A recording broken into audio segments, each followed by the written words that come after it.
Hi viewers, అందరికీ నమస్కారం. Welcome to Sravya's recipes. Hi అండి. ఇవాళ మన రెసిపీ పెళ్లి భోజనాల్లో వడ్డించే బెండి ఫ్రై. అయితే ఈ రెసిపీ ఎలా చేయాలనేది చూద్దాం. మరి ఇక ప్రాసెస్ స్టార్ట్ చేద్దామండి.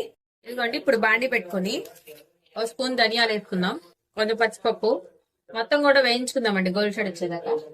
ఇప్పుడు కొన్ని ఎండుమిరపకాయలు వేస్తున్నా అండి, అవి కూడా కొంతసేపు ఇలా వీటితో పాటు వేగనివ్వండి. ఇప్పుడు దించే ముందు కొంచెం జీలకర్ర వేసుకొని వేయించుకుందామండి.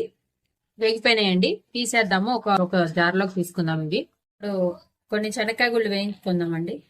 వేయించుకొని పక్క తీద్దాం. గోల్డ్ షేడ్ వచ్చేదాకా వేయించుకొని తీసేద్దామండి. ఇప్పుడు అట్లానే 4 జీడిపప్పులు వేయించుకుందామండి. జీడిపప్పులు వేగిపోయినాయి, తీసేసుకుందాం మొత్తం కూడా. కొంచెం కరివేపాకు వేసుకుందాం, ఇక్కడ వేయించుకొని పక్కన పెట్టుకున్నాం. వేగినాయండి, తీసేస్తున్నాను నేను.